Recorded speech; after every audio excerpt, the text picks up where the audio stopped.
తెలుగు భాష ఈ 4 ప్రయోజనాల కోసం చివరికి ఏమైందంటే గాసిపింగ్ అనేది ఎంత పెరిగిందంటే ఇప్పుడు రాజకీయాలు గాసిపింగే అయింది, సినిమాలు గాసిపింగే, పత్రికలు గాసిపింగే. అండ్ అల్టిమేట్లీ ఒక గాసిపింగ్ పర్పస్ కోసం మాత్రమే ఈ భాష బతుకుతోందా? ఇదే అనుకున్నట్లయితే 11వ శతాబ్దంలో 10వ శతాబ్దంలో శాసన భాషగా వదిలేసి ఉండొచ్చు కదా తెలుగుని.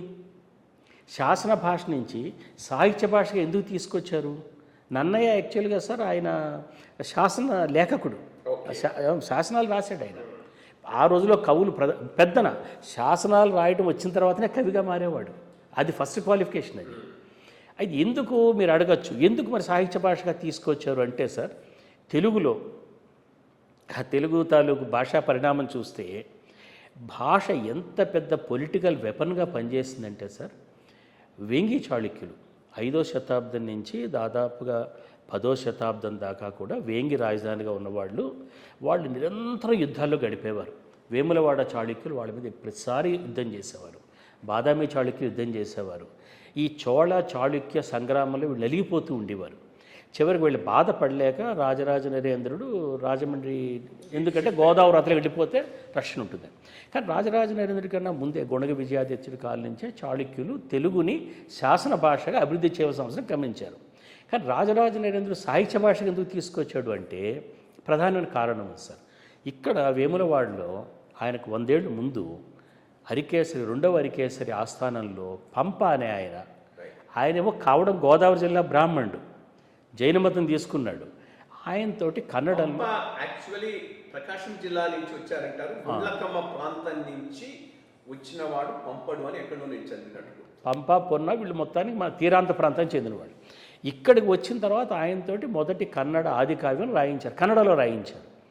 ఇది చూశారు వాళ్ళు. అంటే వీళ్ళకి ఏమర్థమైందంటే, అప్పుడు వాళ్ళు వేములవాడ చాళుక్యులు అన్నారు, వాళ్ళని బాదామి చాళుక్యులు అనలేదు. వాళ్ళకి ఏమర్థమైందంటే, నేను ఎవరిని, ఐడెంటిటీ, నా ఐడెంటిటీ దేనివల్ల నిరూపణ అవుతుంది, దేనివల్ల నిర్ధారణ అవుతుందంటే సాహిత్యం నిర్ధారణ అవుతుంది.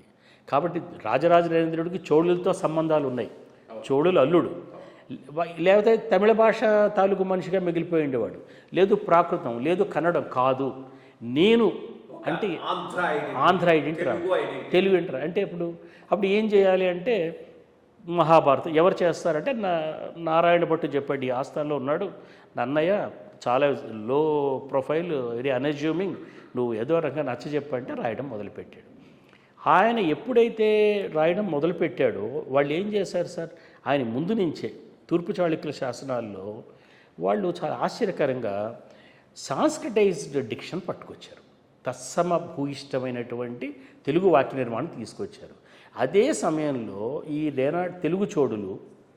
రేనాటి చోడులు కళమళ్ళ శాసనం పూర్తి తెలుగు వాక్యాలు.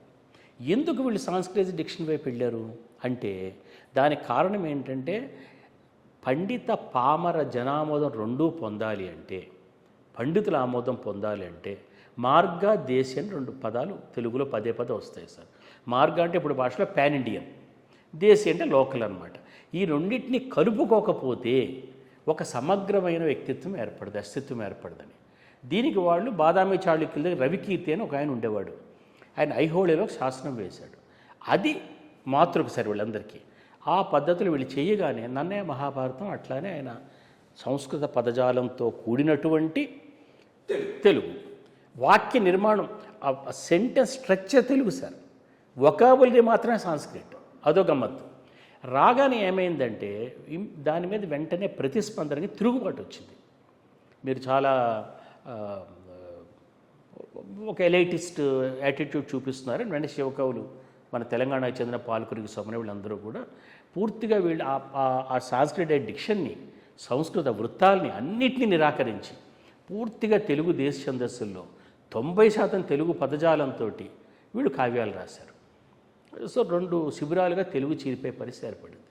అప్పుడు తిక్కని ఏం చేశాడంటే అక్కడ మనుమసిద్ధి రెండింటిని కలుపుతూ ఆయన మొత్తం ఎంత ఇంజనీరింగ్ అంటే ఒక కలగన్నట్టు, ఆ కల్లో దేవుడు కనబడ్డట్టు, ఆయన సగం విష్ణు రూపంలోనూ సగం శివ రూపంలో ఉన్నట్టు, హరిహరనాథుని పేరు పెట్టినట్టు ఆయన ఏం చేశాడు sir, vocabulary Telugu vocabulary local vocabulary తీసుకున్నాడు, కానీ ఫార్మాట్ టెంప్లేట్ మాత్రం నన్నయ్య తాలూకు చెంపు ఫార్మాట్ తీసుకున్నాడు.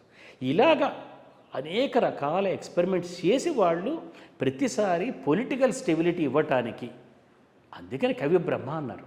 గ్రేట్నెస్ రెండు రకాల, ఒకటి లాంగ్వేజీ, రెండోది రిలీజన్. ఒకటి మతం, అదే మీరు అన్నట్టు హరిహరనాథుణ్ణి చేస్తే శైవాన్ని వైష్ణవాన్ని ఏకం చేసేటటువంటి ఒక బృహత్తర కార్యక్రమం. రెండోది తెలుగు సంస్కృతాలను జోడించి చేయటం. రైట్.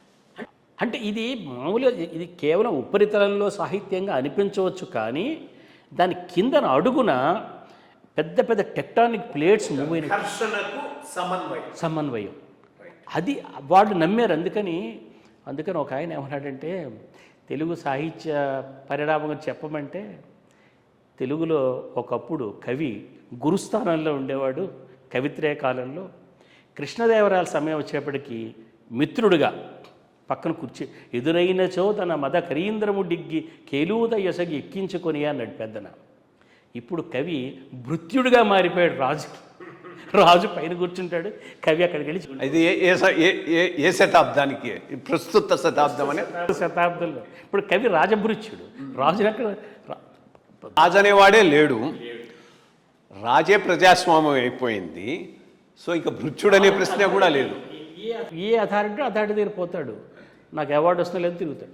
అందుకని సార్ ఈ పరిస్థితుల్లో ఇంత వాళ్ళు వర్క్ చేసి, ఇంత కృషి చేసి వాళ్ళు ఒక సమాజానికి ఒక నిర్దిష్ట స్వరూపాన్ని ఇస్తూ చేసినప్పుడు ఈరోజు మనము ఒక చీలుబాటు దగ్గర నించుని ఉన్నాం. మనం మన భాషని ఒక ప్రపంచ స్థాయి భాషగా, ఈ మధ్యన 2 నెలల కిందట ప్యారిస్లో ఒక ఇన్స్టిట్యూట్ ఉంది సార్, ఒక ఓరియంటల్ స్టడీస్. ఆ ఇన్స్టిట్యూట్ నడిపే ఆమె ఒక సెమినార్ పెట్టి ఆన్లైన్లో నన్ను కూడా మాట్లాడమని అడిగారు. అక్కడ కొంతమంది ఇంగ్లీష్, జర్మన్, రష్యన్ స్టూడెంట్లు తెలుగు నేర్చుకోవడానికి ఆసక్తి చూపించే వాళ్ళు వస్తున్నారు, వాళ్ళకి చెప్పండి అని చెప్పారన్నమాట. చెప్తే నేను వాళ్ళకి చెప్పాను, ఒక ఎగ్జాంపుల్ చెప్పాను. ఏమిటంటే, ఇప్పుడు ఇస్లాము ఏకకాలంలో భారతదేశం వైపు వచ్చింది, యూరప్ వైపు కూడా ప్రయాణించింది. ఇస్లాం యూరప్ వైపు వెళ్ళినప్పుడు అక్కడ రాజకీయ సామాజిక పరిణామాలు ఒక రకంగా వచ్చాయి, మన దగ్గర ఒక రకంగా వచ్చాయి. ఇస్లాం లేకపోతే రినైజాన్స్ లేదు యూరప్లో. అయితే ఆ ఇస్లాం స్పెయిన్ ద్వారా ఫ్రాన్స్లోకి వెళ్ళినప్పుడు ప్రజాగాయకులు వచ్చేసారు, ట్రొబడర్లని ప్రజాగాయకులు అన్నమాట. ఆ ట్రొబడర్లు తర్వాత తదనంతర యూరోపియన్ సాహిత్యాన్ని చాలా ప్రభావితం చేశారు. అదే ఇరాన్ నుంచి కుతుబ్ షాహీలు ఇక్కడ గోల్కొండలో సామ్రాజ్యం స్థాపించినప్పుడు వాళ్ళు ఎంత ఆశ్చర్యకరం అంటే సార్, వాళ్ళు ఇరాన్ ముస్లింలు, వాళ్ళు అరేబియా ముస్లింలు కారు, షియాస్ వాళ్ళు, షియాలు వాళ్ళు తర్వాత అదొక కారణం ఔరంగజేబు వాళ్ళు వెంటబడ్డానికి. వాళ్ళు ఇక్కడికి వచ్చినప్పుడు సార్ వాళ్ళు తెలుగు సుల్తాన్లు అయిపోయారు. వాళ్ళ వల్లనే ఇబ్రహీం కులీ కుతుబ్ షా, మల్కి బహ్రాముడు అన్నాడు. ఇబ్రహీం కులీ కుతుబ్ షా కాలం ఇప్పుడు మన వాళ్ళు క్షీణాంధ్రయుగం, అసలు యథార్థానికి యక్షగానాన్ని స్వర్ణయుగం అని చెప్పారు. వాళ్ళు ప్రజా సంబంధమైన సాహిత్యాన్ని ప్రోత్సహించారు. కందుకూరి రుద్రకవి వాళ్ళ దీనికి వచ్చాడు. పొన్నగంటి ఆయన ఏఆర్ చరిత్ర అచ్చతెలుగు కావ్యం, భద్రాచల రామదాస్ క్షేత్రయ్య వచ్చాడు వాళ్ళ ఆస్థానానికి. అంటే ఇది మనం అర్థం చేసుకోకపోతే, ఏదో లిటరేచర్ అంటే యూనివర్సిటీలో చెప్పుకుంటారు, లేదా కొంతమంది చదువు కాదు.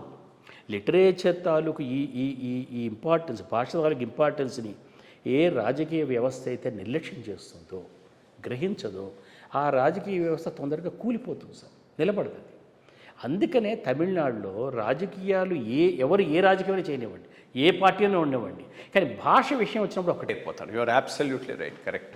ఒక ఎగ్జాంపుల్ చెప్పారు. ఉదాహరణకి రోబో అని సినిమా వచ్చింది. రోబో అనే సినిమాని తెలుగులో రోబో అని పేరు పెట్టారు. అదే తమిళంలో రోబో అని పెడితే ఆడనివ్వరు థియేటర్లో, ఎందిరన్నని తమిళ పదం పెట్టాల్సి వచ్చింది. అది రాజకీయాలతో సంబంధం లేకుండా భాషదాలుగా అస్తిత్వం నిలబడుతుంది. కొంతవరకు కన్నడలో ఎవరైనా ముఖ్యమంత్రి అయితే పోయి అందరూ జ్ఞానపీఠ బహుమానం వచ్చిన వాళ్ళ దగ్గరికి వెళ్ళి నమస్కారం పెట్టి